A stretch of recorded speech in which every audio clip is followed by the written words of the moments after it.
નમસ્કાર, ન્યૂઝ 18 ગુજરાતીમાં આપનું સ્વાગત છે। આપની સાથે હું છું કોમલ। સમાચારોની શરૂઆત કરીએ તો ભરૂચમાં ખનીજ માફિયાઓ બેફામ બની ગયા છે અને મુલત ટોલ ટેક્સ પર બેરિયર તોડી ભાગી છૂટવાના 20 દિવસમાં 4 બનાવ સામે આવ્યા છે। ઠાકરધણી લખેલી ટ્રકના ચાલકોની દાદાગીરી સામે આવી છે। એક મહિલા ટોલકર્મી બેફામ ટ્રક ચાલકોને રોકવા જતા બાલ બચી હતી, ત્યારે ખનીજ માફિયાઓના સીસીટીવી ફૂટેજ પણ સામે આવ્યા છે।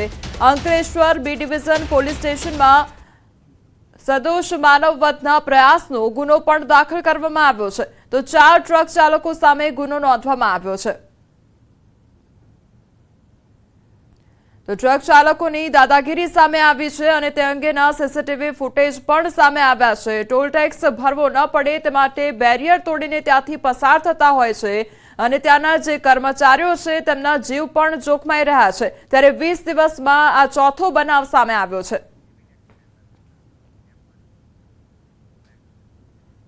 વડોદરાના ડભોઈથી જોખમી સવારીનો એક વિડીયો સામે આવ્યો છે। જીવના જોખમે ઇકો વાનમાં નિયમ કરતા વધારે મુસાફરો મુસાફરી કરતા દેખાયા, તો જોખમી રીતે દરવાજો ખુલ્લો કરી વાનના સીએનજી ટેન્ક પર બેઠેલા મુસાફરો નજરે પડી રહ્યા છે।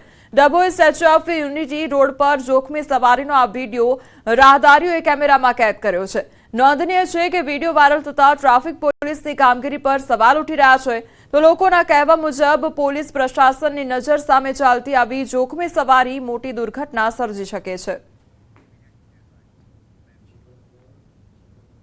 અંકલેશ્વરમાં ફરી તસ્કરોએ તરખાટ મચાવ્યો છે। દીવા રોડ પર જલારામનગરની આગળ આવેલ વાત્સલ્ય સોસાયટીમાં ત્રાટક્યા છે તસ્કરો। 3 બાઇક સવાર તસ્કરોએ ગણતરીની મિનિટોમાં જ દરવાજો તોડી ઘરમાં ચોરીનો પ્રયાસ કર્યો હતો, તો પાડોશીઓ જાગી જતા તસ્કરો નાસી છૂટ્યા હતા। ઘટનાના સીસીટીવી ફૂટેજ પણ સામે આવ્યા છે। રાત્રિ દરમિયાન પોલીસ પેટ્રોલિંગ કરવા સ્થાનિકોની માંગ ઉઠી છે।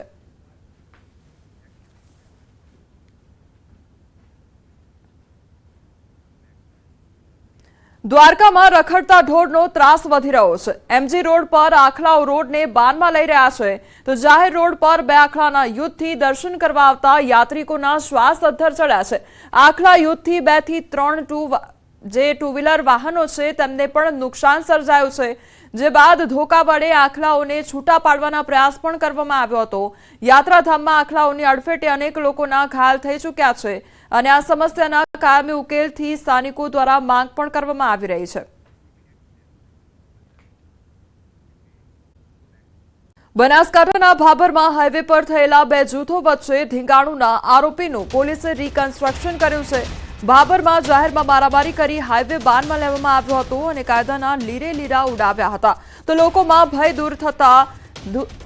દૂર થાય તે માટે પોલીસ આરોપીઓને ઘટનાસ્થળે લઈ ગઈ હતી, તો પોલીસે 7 આરોપીને ભાભર હાઈવે સ્થળ પર લાવી રિકન્સ્ટ્રક્શન કરાવ્યું હતું અને તમામ આરોપીઓ ખુલ્લા પગે લંગડાતા ચાલતા જોવા મળ્યા હતા।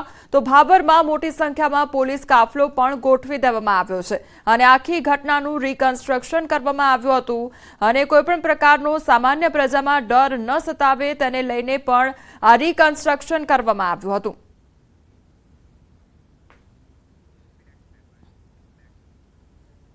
આ તરફ બનાસકાંઠાના ભાભરમાં ઠાકોર સમાજની રેલી બાદ તોડફોડ કરનારાની પણ પોલીસે શાન ઠેકાણે લાવી છે। 30 તારીખે થયેલા જીવલેણ હુમલા બાદ ઠાકોર સમાજની રેલી નીકળેલી હતી, જેમાં પાછળથી બજારોમાં તોડફોડ અંગે 70 થી 80 લોકો વિરુદ્ધ પોલીસે ફરિયાદ નોંધી હતી, જેમાં પોલીસે રાઉન્ડઅપ કરી 6 તોફાની તત્વોને સ્થળ પર લાવી રિકન્સ્ટ્રક્શન કર્યું હતું। ભાભર હાઈવે પર મારામારીના પ્રત્યાઘાત રૂપે બીજા દિવસે ઠાકોર સમાજની રેલી યોજાઈ હતી। તોફાની તત્વોએ જે જગ્યાએ તોડફોડ કરી હતી ત્યાં લઈ જવામાં આવ્યા અને પાણીપુરીની લારી તેમજ જ્યુસની લારી અને દુકાનોના શટરોને લાકડીઓ તથા શેરડીના સાંઠા મારી નુકસાન પહોંચાડી સમગ્ર બજારને બાનમાં લીધું હતું। નોઈડામાં રહેતી પાકિસ્તાની નાગરિક સીમા હૈદર પર જીવલેણ હુમલો થયો છે। હુમલા અંગે ચોંકાવનારા ખુલાસા પણ થયા છે। શનિવારે મોડી સાંજે સીમા હૈદરને મારવાનો પ્રયાસ કરવામાં આવ્યો હતો। યુવક બળજબરીથી તેના ઘરમાં ઘૂસી ગયો અને સીમા હૈદરનું ગળું દબાવવાનો પ્રયાસ કર્યો છે, તેમજ સીમાને 3-4 વાર થપ્પડ પણ મારી દીધા। સીમા હૈદરે બૂમાબૂમ કરતા પરિવાર સીમા પાસે પહોંચ્યો અને યુવકને પકડી પોલીસને હવાલે કરવામાં આવ્યો છે। તપાસ કરતા સીમા પર હુમલાનું ગુજરાત કનેક્શન ખુલ્યું છે। હુમલો કરનાર આરોપી તેજસ જાની સુરેન્દ્રનગરનો હોવાનું સામે આવ્યું છે। પ્રાથમિક પૂછપરછ કરતા આરોપી માનસિક રીતે અસ્વસ્થ હોવાનું જણાયું છે। આ ઉપરાંત પોલીસ પૂછપરછ દરમિયાન આરોપીએ ચોંકાવનારું નિવેદન આપ્યું। તેણે કહ્યું છે કે સીમા હૈદર અને સચિને તેના પર કાળો જાદુ કર્યો છે। પોલીસ આ દાવાની પણ તપાસ કરી રહી છે।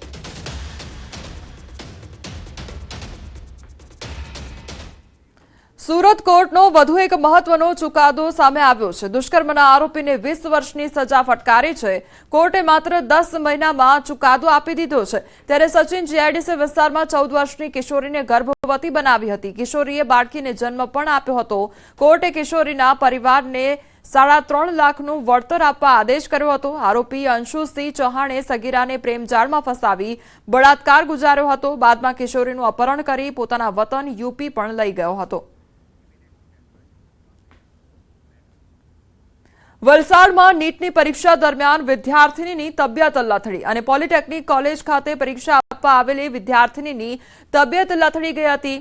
વિદ્યાર્થીનીને 108 એમ્બ્યુલન્સના સ્ટાફ દ્વારા સારવાર આપવામાં આવી હતી। સારવાર આપવામાં આવ્યા બાદ તેની તબિયતમાં સુધારો થયો હતો। તબિયતમાં સુધારો થતાં વિદ્યાર્થીની એક્ઝામ આપવા માટે ગઈ હતી।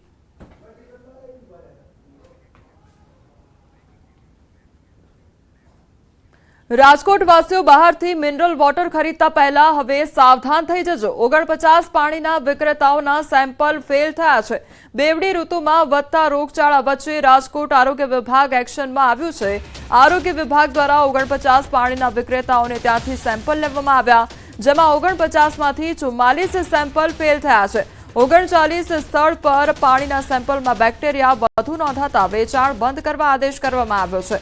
લોકોના આરોગ્ય સાથે ચેડા કરતા તત્વો સામે આરોગ્ય વિભાગની કડક કાર્યવાહી। પાણીજન્ય રોગચાળો ન વકરે તે માટે મહાનગરપાલિકા દ્વારા કાર્યવાહી કરવામાં આવી છે। 50 એકમો પાસેથી પાણીના સેમ્પલ જે છે લેવામાં આવ્યા છે અને આ કામગીરી હજી ચાલુ રહેશે।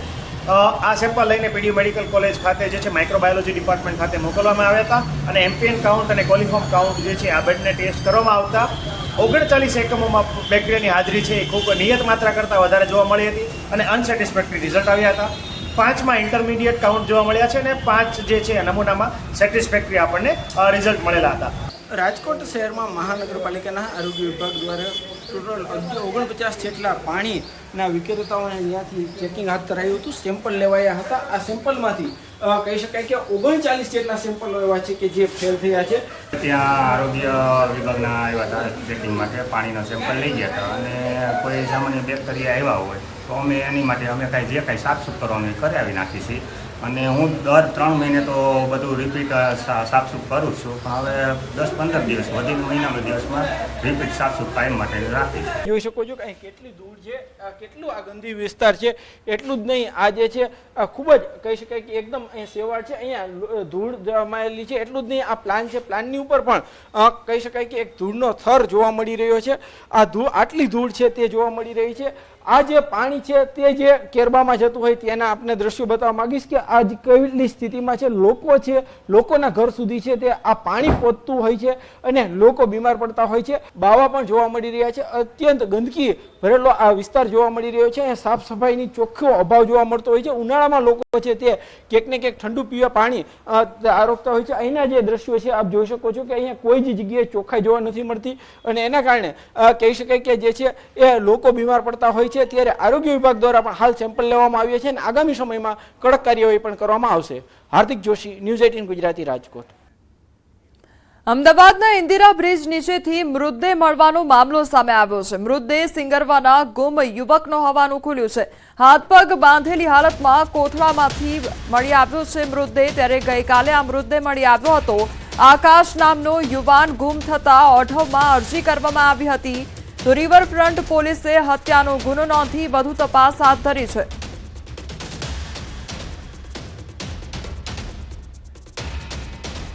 અમદાવાદમાં ધંધુકા જીઆઈડીસી ખાતે વિકરાળ આગની ઘટના બની છે। બાયોકોલના કાચા રો મટીરિયલમાં આગ લાગી હતી તો 7.5 વીઘા જમીનમાં બાયોકોલનું કાચું મટીરિયલ હતું તો 1500 ટન કાચો માલ આગમાં સ્વાહા થઈ ગયો છે। આગ બાજુમાં પડેલા કપાસના જથ્થામાં પણ પ્રસરી ગઈ હતી। કલાકોની જહેમત બાદ આગ પર કાબુ મેળવાયો છે।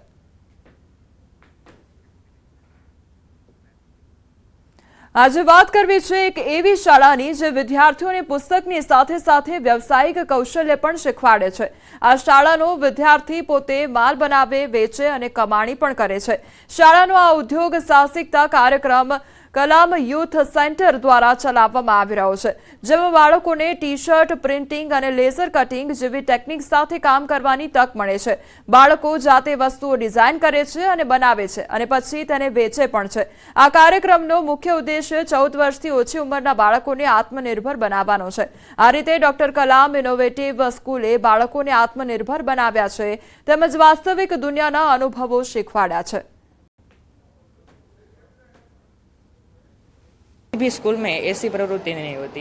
इस स्कूल में हर साल 4 से 5 अंतर्राष्ट्रीय कक्षा की नवीनतम प्रवृत्ति होती है और उसमें सभी विद्यार्थियों को अवनवी तक दी जाती है। हम लोग लेजर कटिंग मशीन से वुडन आर्टिकल्स बनाते हैं, सब्लिमेशन मशीन से T shirt printing, mug printing and बोतल प्रिंटिंग करते हैं। 4 या 5 महीनों से ये कॉन्सेप्ट चल रहा है। बच्चे B2C और B2B मार्केट में अपनी प्रोडक्ट सेल कर चुके हैं।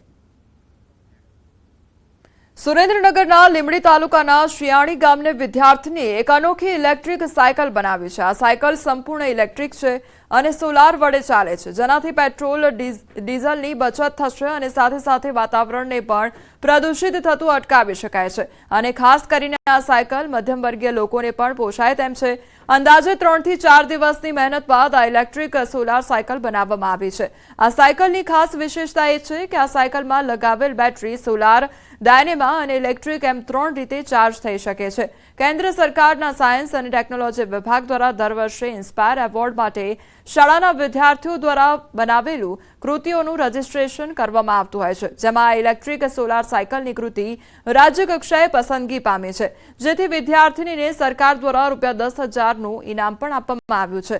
આગામી વર્ષોમાં ઇલેક્ટ્રોનિક બાઇક અને કારના જમાનામાં આ ઇલેક્ટ્રિક સોલાર સાયકલ ચોક્કસ સફળ રહેશે તેવી આશા છે। ઇલેક્ટ્રિક બાઇક અને કાર પણ છે તે રીતે ઇલેક્ટ્રિક સાયકલ પણ બની શકે છે।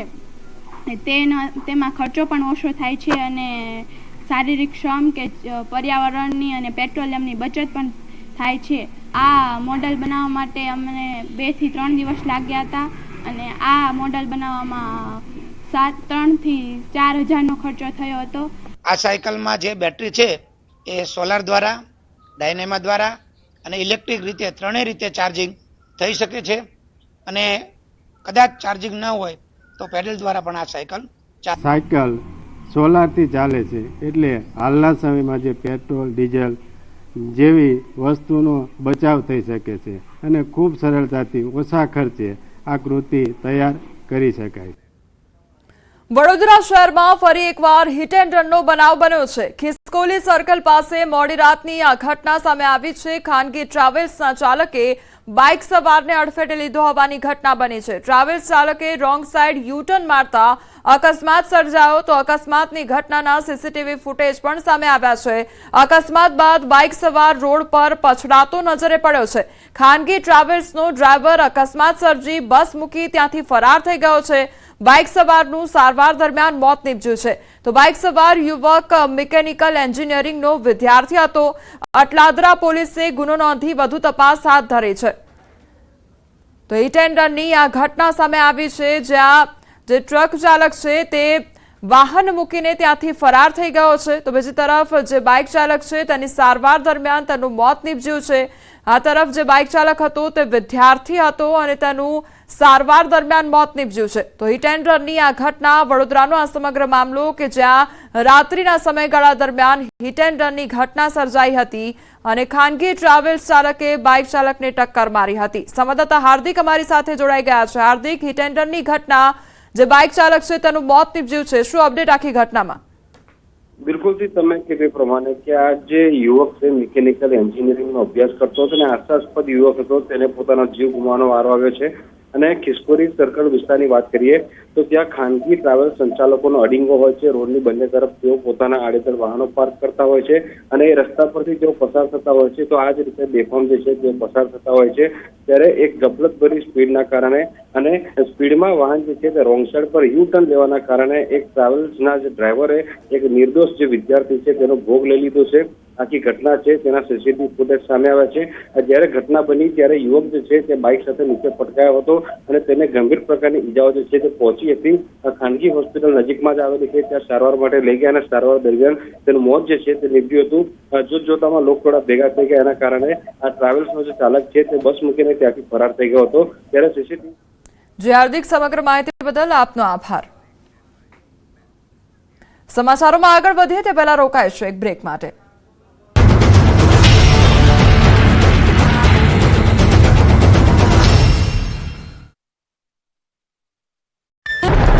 ગુજરાતના ખેડૂતો માથે ફરી એક વખત આફતના એંધાણ છે. હવામાન વિભાગે ગુજરાતમાં 6 દિવસ માવઠાની આગાહી કરી છે. ભર ઉનાળે ગુજરાતના ઘણા ભાગોમાં ધોધમાર માવઠું થઈ શકે છે. હવામાન વિભાગના મતે આજથી 8મી મે સુધી અલગ અલગ ભાગોમાં વરસાદની આગાહી છે. તેજ પવન, વીજળીના કડાકા ભડાકા સાથે ઘણા ભાગોમાં માવઠું થઈ શકે છે. ગુજરાતમાં 6 દિવસ દરમિયાન વરસાદની સાથે કરા પડવાની સંભાવનાઓ પણ વ્યક્ત કરવામાં આવી છે. દક્ષિણ પૂર્વ રાજસ્થાન પર સાયક્લોનિક સર્ક્યુલેશન બનેલું છે. એક ટ્રફ એક્સટેન્ડ થઈ રહ્યો છે, જે ટ્રફ દક્ષિણ પૂર્વ રાજસ્થાનથી લઈને દક્ષિણ ભારતમાં તામિલનાડુ સુધીનો છે, જેની ગુજરાત, મહારાષ્ટ્ર, કર્ણાટક પર અસર જોવા મળી શકે છે. જેના કારણે અમદાવાદના હવામાન કેન્દ્ર પરથી ગુજરાતમાં વરસાદ થવાની સંભાવનાઓ વ્યક્ત કરવામાં આવી છે. 4 મે ગાજવીજ સાથે મધ્ય વરસાદની સંભાવના છે, જેમાં કચ્છ, સાબરકાંઠા, બનાસકાંઠા, પાટણ, મહેસાણા, અરવલ્લી, મહીસાગર, પંચમહાલ, દાહોદ, વડોદરા, છોટાઉદેપુર, નવસારી, વલસાડ, દમણ અને દાદરાનગર હવેલી તથા સૌરાષ્ટ્રમાં અમરેલી અને ભાવનગરમાં માવઠું થઈ શકે. તો 5 મે તમામ જિલ્લાઓમાં છૂટોછવાયો વરસાદ થવાની સંભાવનાઓ છે, જ્યારે કેટલાક જિલ્લાઓમાં કરા પડવાની પણ સંભાવનાઓ છે. ખાસ કરીને કચ્છ, બનાસકાંઠા, સાબરકાંઠા, અમરેલી, મહીસાગર, દાહોદ, છોટાઉદેપુર, મોરબી, રાજકોટ, જૂનાગઢ, અમરેલી અને ભાવનગરમાં કરા પડવાની શક્યતાઓ છે. તો 6 મે કચ્છ, બનાસકાંઠા, સાબરકાંઠા, પાટણ, મહેસાણા, અરવલ્લી, મહીસાગર, દાહોદ, મોરબી, રાજકોટ, જૂનાગઢ, અમરેલી અને ભાવનગરમાં કરા પડવાની સંભાવનાઓ છે. હવામાન વિભાગના મતે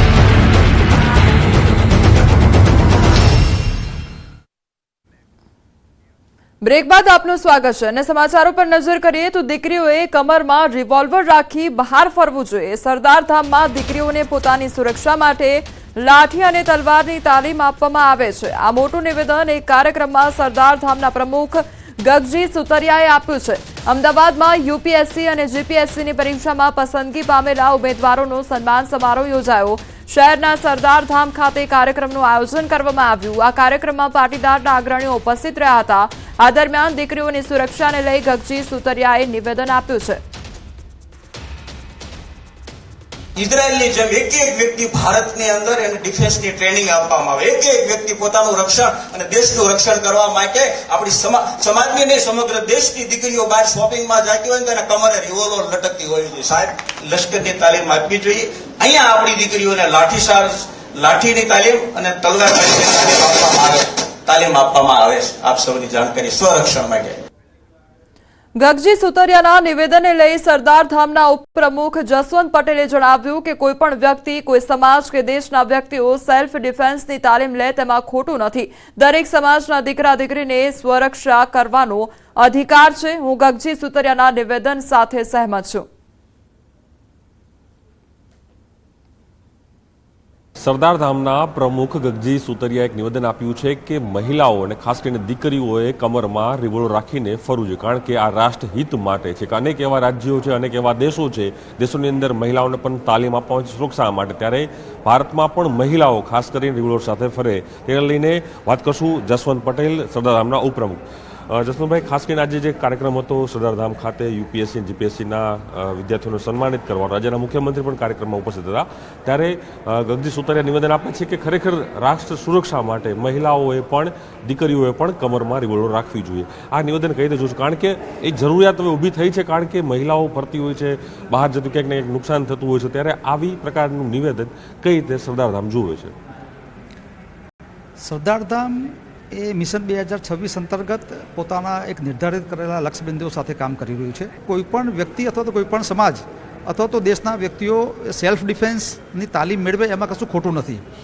અને હું માનું છું ત્યાં સુધી માત્ર પાટીદાર સમાજ નહીં પણ દરેક સમાજના દીકરા દીકરીઓએ પોતાની સ્વરક્ષા કરવા માટેનો એક અધિકાર છે. તો અધિકારના ભાગરૂપે ધારો કે એ પોતે જાતે ટ્રેનિંગ લે અથવા તો કોઈ સમાજ એને ટ્રેનિંગ આપવા માટેની સુવિધા ઊભી કરે અથવા તો વ્યવસ્થા કરે, તો હું માનું છું ત્યાં સુધી એમાં કંઈ પણ ખોટું નથી.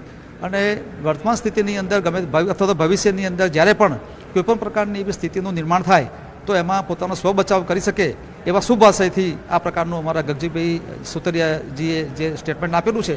જો સેલ્ફ ડિફેન્સથી આપણો બચાવ થતો હોય તો હું માનું છું ત્યાં સુધી, અને ઘણા બધા વિશ્વની અંદર ઘણા બધા દેશોની અંદર આ પ્રકારની તાલીમ આપવામાં આવે છે. ઇવન ભારતની અંદર પણ ઘણા બધા સમાજો આ પ્રકારની તાલીમ આપતા હોય છે.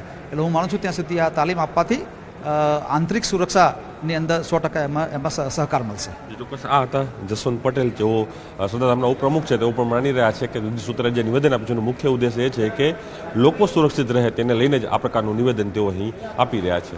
રમેશ શર્મા સાથે પ્રણવ પટેલ, ન્યૂઝ 18 અમદાવાદ. તો સેલ્ફ ડિફેન્સની તાલીમ જરૂરી છે મહિલાઓ માટે, તેને લઈને પણ વાતચીત તેમના દ્વારા કરવામાં આવી છે. યુપીએસસી તેમજ જીપીએસસીના ઉમેદવારોને જે સન્માન સમારોહ હતો એ કાર્યક્રમમાં આ નિવેદન આપવામાં આવ્યું છે. પાટીદાર અગ્રણી દ્વારા નિવેદન આપવામાં આવ્યું છે. તો પાટીદાર અગ્રણી ગગજી સુતરિયાના નિવેદનને લઈ હવે ગૃહ રાજ્યમંત્રી હર્ષ સંઘવીએ જવાબ આપતા કહ્યું છે કે તેમનું કહેવાનું ધ્યેય દીકરીઓ આવનારા અલગ અલગ વિભાગોમાં નોકરી મેળવે અને સશક્ત થાય તેવો હોય એવું હું માનું છું. ગગજી સુતરિયા મહિલા સશક્તિકરણ માત્ર તત્પર રહે છે. દીકરીઓ બી પોતાના સશક્તિકરણ માટે આ પ્રકારના ટ્રેનિંગ લે, આ પ્રકારની જે પોતાનો કોન્ફિડન્સ છે એ ડેવલપ કરે, તે માટે બોલ્યા હશે એવું માનું છું. ગગજીભાઈએ હંમેશા મહિલાઓ સશક્ત થાય, મહિલાઓ દેશ સેવામાં આગળ વધી શકે તે દિશામાં હંમેશા બોલતા હોય છે, અને હું માનું છું કે એ જ દિશામાં એમને આજે બી કહ્યું છે. ચોમાસું નજીક આવી રહ્યું છે અને હિંમતનગરના લોકો ચિંતામાં મુકાઈ રહ્યા છે. તેની પાછળનું કારણ રોડના અધૂરા કામ તેમજ ગટર લાઈનો છે. પાલિકા વિકાસના નામે રોડ તો બનાવે છે, પરંતુ રોડ બન્યા બાદ તેની સામે નજર પણ નથી કરતા, જેના કારણે કામ અધૂરા રહી જાય છે. હિંમતનગરના ભરચક રહેણાંક વિસ્તારના મુખ્ય માર્ગો જેવા કે ગાયત્રી મંદિર અને મહાકાલી મંદિર રોડના અધૂરા કામને લઈ હાલ તો સ્થાનિકો અને વાહન ચાલકો પરેશાન બન્યા છે. તો ગટરની પાઇપો નાખ્યા બાદ 6 મહિના જેટલો સમય વીતવા છતાં પણ પેવર કરાયું નથી, અને જેને લઈને ચોમાસામાં વિકટ સમસ્યા સર્જાઈ શકે છે. તો વિપક્ષ આ મામલે ભ્રષ્ટાચાર થયો હોવાનો આક્ષેપ કરી રહ્યું છે. ચોમાસાને ગણતરીના જ દિવસો બાકી રહ્યા છે, તો સામે રોડના કામ અધૂરા છે. ગટર લાઇન પર પેવર પણ કર્યું નથી, જેના કારણે ચોમાસા દરમિયાન 2-3 ઇંચ વરસાદ ખાબકે તો અહીં વાહનો ફસાવા સહિત ભૂવા પડવાના અને પાણી ભરાવાના બનાવો પણ બની શકે છે. જો કે હિંમતનગર પાલિકા પ્રમુખ ટૂંક સમયમાં કામગીરી પૂર્ણ થશે તેવું રટણ પણ કરી રહ્યા છે. હિંમતનગર નગરપાલિકા દ્વારા 6 મહિના પહેલા ગાયત્રી મંદિર રોડ, મહાકાળી મંદિર રોડ પર ગટરનું કામકાજ કરવામાં આવ્યું હતું. હવે ચોમાસું આવવાનો ટાઈમ નજીકમાં આવી ગયો છે. નગરપાલિકા ગટરનું કામ કર્યું તો સારું કામ કર્યું, પરંતુ ગટરના કામ કરીને પાઇપો નાખે જે કર્યું પણ એ લોકોએ યોગ્ય પુરાણ કર્યું હતું અને યોગ્ય પિચિંગ પણ કરવાનું હતું. જો 1-2 ઇંચ વરસાદ આવશે તો ત્યાં ખાડા પડશે. આપ જોઈ શકો તે પ્રમાણે પદ્ધતિસરનું કામ કરવાની જગ્યાએ જ્યાં વરસાદી પાણીની લાઈન નાખી હોય, જ્યાં ઉડાન નથી થયું, ત્યાં અત્યારે હાલ આગામી ચોમાસાના સિઝનમાં ભૂવા પડવાના તેમજ અકસ્માત બનાવ બનશે. મહાકાળી મંદિરથી જેપી મોલ સુધી 1400 mm ડાયાની પાઇપ વરસાદી પાણીની લાઈન અને જેપી મોલથી પૂર્ણિમા ડેરી સુધી 900 mm હયાત અત્યારે હાલ પાણીની લાઈન છે. ત્યાં કામગીરી કરવામાં આવેલ, પણ તે કામગીરી બાદ ત્યાં સ્કેરીફાઈંગ કરીને રોડ પણ બનાવવામાં આવશે. અત્યારે હાલ ત્યાં થોડીક તકલીફ પડી રહી છે, પણ આગામી ચોમાસા પહેલા તે તમામ કામગીરી હિંમતનગર નગરપાલિકા દ્વારા પૂર્ણ કરવામાં આવશે. બનાસકાંઠાના અનેક વિસ્તારોમાં મોડી રાત્રે ભારે પવન સાથે પડેલા કમોસમી વરસાદે ખેડૂતોના ઉનાળુ પાકને નુકસાન પહોંચાડ્યું છે. તો પાલનપુરમાં પડેલા પવન સાથેના કમોસમી વરસાદથી 500 કેસર કેરીના આંબાવાડીમાં રહેલા આંબાના ઝાડ પરથી ભારે પવનના કારણે કેરીઓ ખરી પડી છે, જેના કારણે કેરીને મોટા પ્રમાણમાં નુકસાન થયું છે. તો આંબા રાખનારને મોટું નુકસાન થયું છે. હવે સરકાર અમને યોગ્ય સહાય આપે, નહીં તો અમે દેવાદાર બની જઈશું તેવું પણ ખેડૂતો કહી રહ્યા છે. મેં રાતે અચાનક વાવાઝોડું આવી ગયું, તે બધી કેરીઓ પડી ગઈ. 500 આંબા જેવા એવા 7-8 લાખનો ખર્ચો હતો અમારે, અને એવું હતું અમને કે 10 થી 15 લાખ રૂપિયા મને ફાયદો થશે. ગઈકાલે મોડી રાત્રે જોરથી વાવાઝોડું અને વરસાદ આવવાથી અમારી બધી કેરી નીચે પડી ગઈ અને અમારે બહુ ભારે નુકસાન થયું. આ નુકસાનની અમારે સરકાર દ્વારા અમારે એવી અરજી છે કે અમારે થોડો ફાયદો મળે, અમને એવી સહાય આપે. તો બીજી તરફ કમોસમી માવઠાએ અમીરગઢ પંથક બાજરીના પાકને નુકસાન પહોંચાડ્યું છે. બાજરીના પાકો ભારે પવનના કારણે આડી થઈ જતા ખેડૂતોને માથે હાથ દઈને રોવાનો વારો આવ્યો છે. તો દાંતીવાડા તાલુકાના પાંથાવાડા માર્કેટયાર્ડમાં પણ બેદરકારી સામે આવી છે. હવામાન વિભાગની આગાહી હોવા છતાં ખેડૂતોની જણસી ખુલ્લામાં મૂકતા પલળી ગઈ હતી. એરંડા અને રાયડોની 500 થી વધુ બોરીની જણસી પણ વરસાદમાં પલળતા ખેડૂતોને માથે હાથ ધોઈને રોવાનો વારો આવ્યો છે.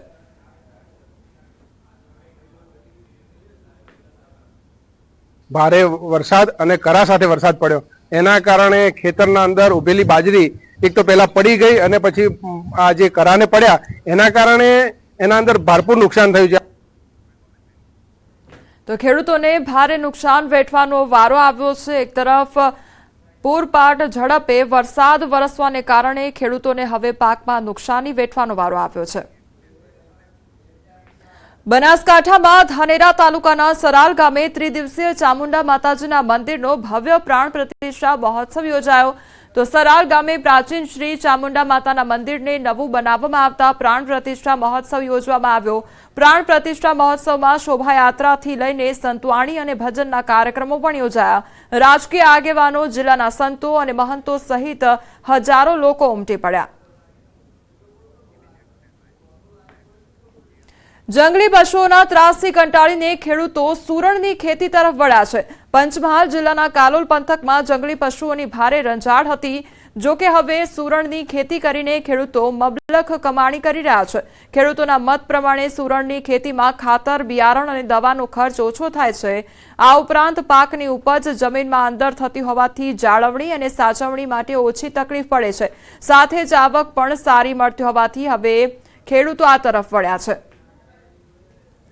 ખેતી મકાઈ, બાજરી નીકળતા હતા અને એમાં નીલ ગાય, ભૂંડ આ બેતાડતા બધું. એટલે અમે એના હિસાબે અત્યારે આ સુરણની ખેતી કરવાની ચાલુ કરી. એમ જોડિયા કુવા મારા ગામથી નજીક 12 કિલોમીટર છેટું આવેલું છે. ત્યાં સુરણની ખેતી થાય છે. ત્યાં સુરણની ખેતીની અંદર આંતર પાકમાં ટામેટા, મરચી, રીંગણ બધું કરે છે. એક જ પાકની અંદર 3 પાક કરી શકે છે અને ખેડૂતો સારામાં સારી આવક મેળવી શકે છે. અમે ખેતી સુરણની કરીએ. પહેલા મકાઈ, બાજરીને ઘઉંની ખેતી કરતા હતા. એમાં બધું પ્રાણી હેરાન કરે છે. તો હવે ખેતીમાં આગળ બદલી છે. હવે સુરણ રોપીએ છીએ. સુરણમાં ખેતી આવક સારી આવે છે.